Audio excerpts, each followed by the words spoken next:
Oke, pemirsa, kita kembali dalam perbincangan ini pasca hak angket. Kira-kira apa yang terjadi dengan koalisi bersama ya? Nah, Pak Jazuli, Anda melihat bagaimana nih? Kira-kira ancaman-ancaman yang sekarang ada. Tadi juga Pak Saan sudah menjawab, menurutnya memang kurang kuat alasan Anda untuk tetap maju mengusung hak angket. Dan sudah ada ancaman-ancaman untuk reshuffle. Teman saya ini berhak untuk menilai kuat atau tidak kuat ya. Tetapi itulah alasan yang ada. Tapi yang paling penting adalah sebenarnya hak angket ini pertama kali digulirkan adalah oleh teman-teman dari Demokrat sendiri.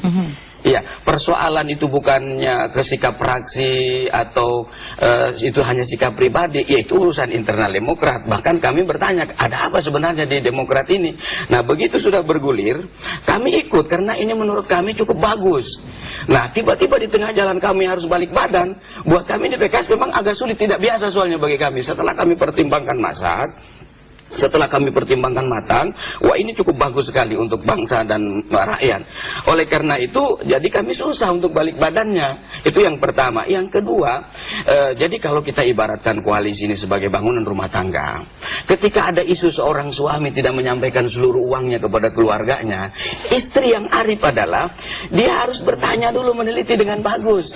Jangan menyimpulkan, pasti ini ugal-ugalan nih suami, kan begitu. Tapi ya, suami yang bijak juga, tidak perlu emosional, gue cerain lu. Umpamanya begitu, baru hanya ditanya saja, Mas kenapa mestinya sekian, kok langsung main dicerain aja. Jadi dia Pak Jazuli tidak mau diceraikan dari saya. Persoalan tidak diceraikan, artinya keluarga yang bagus, kalau kita boleh analogkan dengan keluarga. Tidak cepat-cepat suami itu tapi kalau suaminya terus-menerus tidak terbuka kepada istri, itu juga repot juga.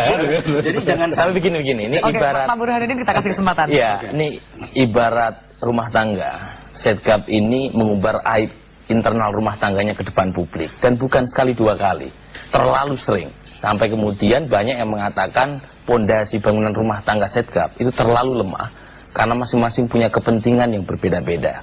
Nah, menurut saya cobalah kita lepaskan dulu persoalan-persoalan ego masing-masing partai, dan kita lihat apakah koalisi yang tergabung di Setgap ini layak dipertahankan atau tidak. Itu satu.